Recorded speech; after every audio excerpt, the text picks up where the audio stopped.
പ്രിയപ്പെട്ടവരെ, ഇന്ന് മെയ് 27 പണ്ഡിറ്റ് ജവഹർലാൽ നെഹ്റുവിൻ്റെ ചരമദിനമാണ്. ഈ പണ്ഡിറ്റ് ജവഹർലാൽ നെഹ്റുവിൻ്റെ 50ാം ചരമവാർഷിക ദിനത്തിൻ്റെ തലേ ദിവസമാണ് നരേന്ദ്രമോദി ഇന്ത്യയുടെ പ്രധാനമന്ത്രിയായിട്ട് ചുമതലയേറ്റത്. ജവഹർലാൽ നെഹ്റു മരിച്ചത് 1964 മെയ് 27 നരേന്ദ്രമോദി ഇന്ത്യയുടെ ഭരണസാരഥ്യം ഏറ്റെടുത്ത് 2014 മെയ് മാസം 26 അത് വളരെ പ്രതീകാത്മകമാണ് എന്ന് ഞാൻ വിചാരിക്കുന്നു. കാരണം നെഹ്റു മരിച്ച് 50 വർഷത്തിന് ശേഷം കൃത്യം 50 കൊല്ലം തികയുന്നതിൻ്റെ തലേ ദിവസം നരേന്ദ്രമോദി എന്ന് പറഞ്ഞ ഒരു നേതാവ്, ഈ നെഹ്റുവിയൻ പാരമ്പര്യത്തെ പരിപൂർണമായിട്ട് തമസ്കരിക്കുന്ന ഒരു നേതാവ്, അങ്ങനെ ഒരു പ്രത്യയശാസ്ത്രത്തെ പിൻപറ്റുന്ന ഒരു നേതാവ്, നെഹ്റുവിൻ്റെ പാദമുദ്രകൾ ഇന്ത്യയുടെ ചരിത്രത്തിൽ തന്നെ മായ്ച്ചു കളയാൻ പരമാവധി ശ്രമിച്ചുകൊണ്ടിരിക്കുന്ന ഒരാൾ ഇന്ത്യയുടെ ഭരണം പിടിച്ചെടുത്തു എന്നുള്ളത് ചെറിയ കാര്യമല്ല. 50 കൊല്ലം വേണ്ടി വന്നുള്ളൂ. നെഹ്റുവിൻ്റെ ഒരു ലെഗസി ഇന്ത്യയുടെ ചരിത്രത്തിൽ നിന്ന്, അല്ലെങ്കിൽ നമ്മുടെ ദേശീയ രാഷ്ട്രീയത്തിൽ നിന്ന് മായ്ച്ചു കളയാൻ ഇവർക്ക് വേണ്ടി വന്നുള്ളൂ.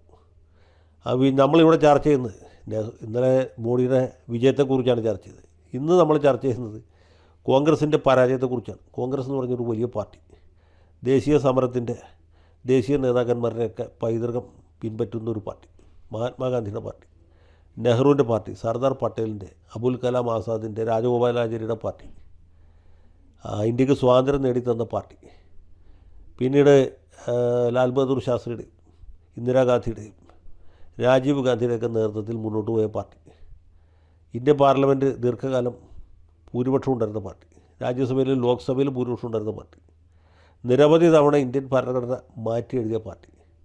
ആ പാർട്ടി എന്തുകൊണ്ട് ഇങ്ങനെ ഇപ്പോൾ കാണുന്ന അവസ്ഥയിലേക്ക് പോയി എന്ന് ചോദിച്ചാൽ അതിന് പല കാരണങ്ങളുണ്ട്. ഒന്ന്, പാർട്ടിയിൽ ഇടക്കാലത്തുണ്ടായ പിളർപ്പുകൾ. 1964 മുതൽക്ക് പ്രാദേശിക തലത്തിൽ പാർട്ടി പിളർന്നു. കേരള കോൺഗ്രസ് ഉണ്ടായി, ബംഗ്ലാ കോൺഗ്രസ് ഉണ്ടായി, ഉത്കൽ കോൺഗ്രസ് ഉണ്ടായി, ജന കോൺഗ്രസ് ഉണ്ടായി, ഭാരതീയ ക്രാന്തി ദൾ ഉണ്ടായി. ഇതൊക്കെ കോൺഗ്രസ് പിളർന്നുണ്ടായ പ്രാദേശിക പാർട്ടികളാണ്. ഇതൊക്കെ ചിലതൊക്കെ തിരിച്ച് മാതൃസംഘടനയിലേക്ക് വന്നു, ചിലതൊക്കെ ആ വഴി പോയി. പിന്നെ 1969 ദേശീയ അടിസ്ഥാനത്തിൽ ഒരു പിളർപ്പുണ്ടായി. ഗാന്ധിയന്മാരായ കുറേ നേതാക്കന്മാർ, കാമരാജ്, നിജലിംഗപ്പ, SK പാട്ടീൽ, മൊറാർജി ദേശായിയൊക്കെ വിട്ടുപോയി. അവർക്ക് പിന്നീട് ജനതാ പാർട്ടിക്കാരായിട്ട് കോൺഗ്രസ് വിരുദ്ധ രാഷ്ട്രീയത്തിൻ്റെ വക്താക്കളായിട്ട് വന്നു. പിന്നെ 1978 ഇന്ദിരാഗാന്ധി എൻ്റെ സ്വന്തം നിലയ്ക്ക് പാർട്ടി ഒന്നുകൂടി പിളർത്തി. അപ്പോൾ മറ്റു കുറേ നേതാക്കന്മാർ പോയി. YB ചവാൻ, അല്ലെങ്കിൽ ബ്രഹ്മാനന്ദ റെഡ്ഡി, അതും അല്ലെങ്കിൽ സ്വരൺ സിംഗ്, അവരൊക്കെ വേർപെട്ട് പോയി. പിന്നെ കോൺഗ്രസ് ഐ എന്ന് പറഞ്ഞ പാർട്ടി വന്നു. ഐ എന്ന് വെച്ചാൽ ഇന്ദിര എന്നുള്ള അർത്ഥം മാത്രമല്ല, ഐ എന്ന് വെച്ചാൽ ഞാൻ, കോൺഗ്രസ് ഞാനാണ് കോൺഗ്രസ് എന്ന ഒരു നിലയിലേക്ക് പോയി 1980. അതുകൊണ്ട് ഇന്ദിരാഗാന്ധിയുടെ ഏകഛത്രാധിപത്യം പൂർവാധികം ശക്തമായി. ഇന്ദിരാഗാന്ധി പറയുന്നത് മാത്രമാണ് ശരി, ഇന്ദിരാഗാന്ധി പറയാത്തത് ഒന്നും ശരിയല്ല എന്ന നിലയിലേക്ക് പോയ കുറേ സ്തുതി ഗായകർ മാത്രമായി. പിന്നീട് അതിൽ തന്നെയുള്ള മൂപ്പന്മാരെ ഇന്ദിരാഗാന്ധി സ്വന്തം നിലയ്ക്ക് വെട്ടി. അങ്ങനെ വെട്ടിപ്പോയ ആളുകളുണ്ട്. ദേവരാജ് അറസ്, അത് കഴിഞ്ഞ് ചെന്നറെഡ്ഡി, അങ്ങനെ ഒരുപാട് പേര് വെടി, HN ബഹുഗുണ ഒക്കെ പോയി. അതും കഴിഞ്ഞ് അടുത്ത ഘട്ടത്തിൽ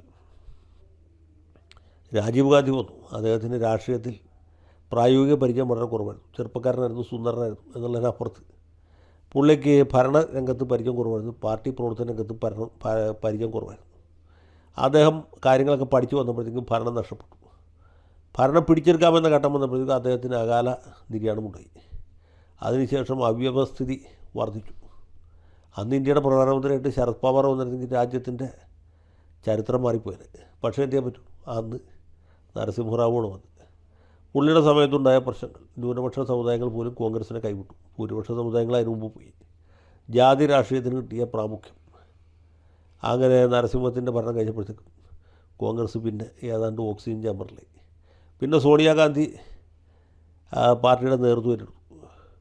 അവരുടെ കീഴിൽ പാർട്ടി തട്ടിമുട്ടി ഒരു വിധത്തിൽ മുമ്പോട്ട് പോയി. പക്ഷേ അപ്പോഴത്തേക്കും പല സംസ്ഥാനങ്ങളും നഷ്ടപ്പെട്ടു. ദേശീയ തലത്തിൽ BJP വലിയൊരു ശക്തിയായിട്ട് മാറിക്കഴിഞ്ഞു. അങ്ങനെ BJPയുടെ ഒരു ആക്രമണത്തിൽ അധിനിവേശത്തെയൊക്കെ ചെറുത്ത് 10 കൊല്ലം അവർ ഒരുമാതിരി കാര്യങ്ങൾ മുമ്പോട്ട് കൊണ്ടുപോയി. 2004 തൊട്ട് 2014 വരെ. 2014 BJP അധികാരം പിടിച്ചെടുക്കുമ്പോഴത്തേക്കും കോൺഗ്രസ് വളരെ ദുർബലമായ അവസ്ഥയിലായി.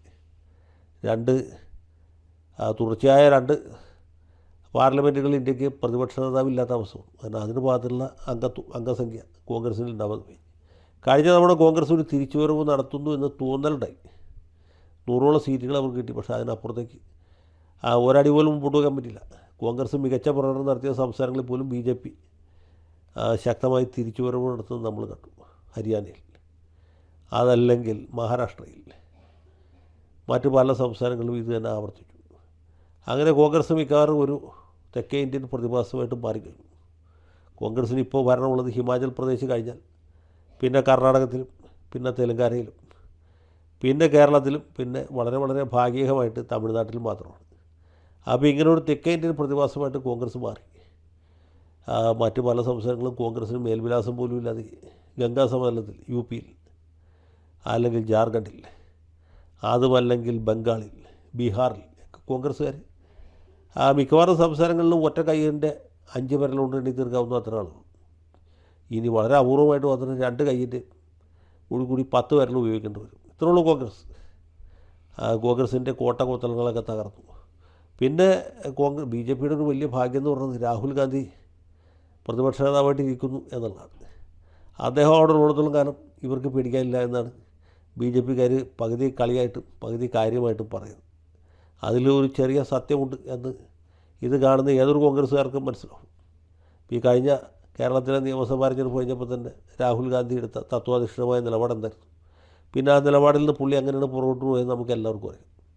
അപ്പോൾ ഇങ്ങനെ വളരെ പരിക്ഷീണിതമായൊരു കാലത്തെ കൂടിയാണ് കോൺഗ്രസ് കടന്നു പോകുന്നത്. മറ്റ് പാർട്ടികളുടെ സ്ഥിതികൂടി ഇതൊക്കെ തന്നെ. ഒരു കാലത്ത് ഇടതുപക്ഷം വളരെ ശക്തമായിരുന്നു.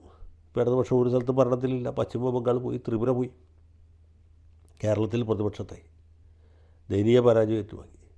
പിന്നെ ഡി എം കെ, അണ്ണാ ഡി എം കെ മുതലായ പാർട്ടികളാണ്. ജയലളിത മരിച്ചതിന് ശേഷം അണ്ണാ ഡി എം കെ ദുർബലമായി. കഴിഞ്ഞ തെരഞ്ഞെടുപ്പ് കൂടി ഡി എം കെയും ദുർബലമായി. തെലുങ്ക് ദേശമാണ് കാലങ്ങളായിട്ട് ഇപ്പോൾ ആന്ധ്രാപ്രദേശ് ഭരിച്ചുകൊണ്ടിരിക്കുന്നത്. അവരുടെ ബി ടീം എന്ന് പറയാവുന്ന YSR കോൺഗ്രസ്സാണ് പ്രതിപക്ഷത്തുള്ളത്. അവിടെ കോൺഗ്രസും ഇല്ല, ഇടതുപക്ഷ പാർട്ടികളൊക്കെ അപ്രസക്തമായി. തെലുങ്കാനയിലാണ് കഷ്ടിച്ച് കോൺഗ്രസ്സിന് ഭരണമുള്ളൊരു സംസ്ഥാനം. അവിടെയും ബി ജെ പി ശക്തിപ്പെട്ടുകൊണ്ടിരിക്കുകയാണ്. അപ്പോൾ ഇങ്ങനെ പോകുന്നു. പിന്നെ തൃണമൂൽ കോൺഗ്രസ്, അവരുടെ അവസ്ഥ ദയനീയമായി. അരവിന്ദ് കെജ്രിവാൾ, അതും ഒരവസ്ഥയിലായി. ഇങ്ങനെ പ്രതിപക്ഷം മൊത്തത്തിൽ ശിഥിലമായിരിക്കും. പ്രതിപക്ഷത്തിൻ്റെ ദൗർബല്യമാണ് സത്യത്തിൽ ബി ജെ പിയുടെ ജയം, അവരുടെ ബലം എന്ന് പറയാതിരിക്കാൻ നിവൃത്തിയില്ല. ഏതായാലും ഒരു കാര്യം നമുക്ക് ഉറപ്പിച്ച് പറയാം, അത് രാഹുൽ ഗാന്ധിയാണ് ബി ജെ പിയുടെ ഏറ്റവും വലിയ ഐശ്വര്യം.